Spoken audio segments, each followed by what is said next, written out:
मधुर वाणी channel में आपका स्वागत है। श्री राम संसार में बहुत सी अनहोनी बातें ऐसी होती हैं जो मनुष्य की समझ में नहीं आती। अकस्मात एक दिन कोई भूकंप आता है जो मनुष्य के जीवन को उथल पुथल कर देता है।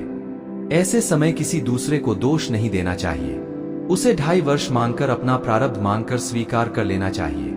आज जो हो रहा है वो होनी करा रही है। जो वेदना है जिसने माता कैकेयी जैसी स्नेहमयी और पुण्यशीला स्त्री को ऐसी बुद्धि दे दी है, कभी कभी आंखों से देखा हुआ भी सत्य नहीं होता।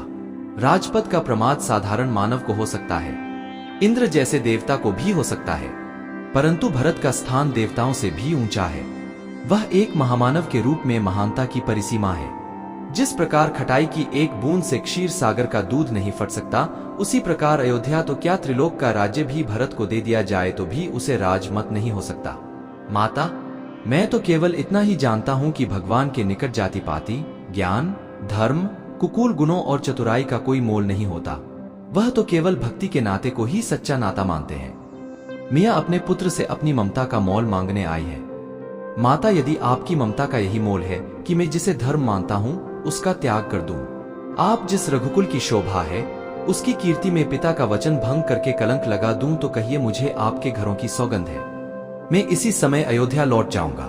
परंतु फिर मेरा जीवन रण से भागे किसी कायर की भांति एक तिरस्कारपूर्ण अस्तित्व, एक श्राप बनकर रह जाएगा। पिता और पुत्र का नाता प्रजा की मलामत से निर्धारित नहीं होता। इसी प्रकार भाई और भाई के बीच फैसले तलवार से नहीं किए जाते। भरत को मारकर जिस राज्य की तुम कल्पना कर रहे हो, तनिक सोचो कि उसका परिणाम क्या होगा। यदि अपने भाई ही न रहे तो राज्य के सुख भोग में क्या आनंद मिलेगा। यदि मेरे सुख में तुम तीनों भाइयों का भाग न हो तो वह सुख मेरे लिए विष के समान है।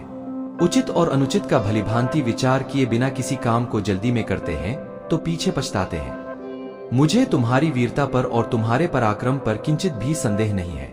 तुम क्रोध के आवेश में भरत को अवश्य मार सकते हो, परंतु जब तुम्हें पता लगेगा कि भरत पर तुम्हारा संदेह मिथ्या था तो क्या फिर उसे जीवित भी कर सकोगे। मधुर वाणी चैनल को लाइक और सब्सक्राइब करना ना भूले। आप हमेशा खुश रहे हो, मैं भगवान से प्रार्थना करूंगा। जय श्री राम।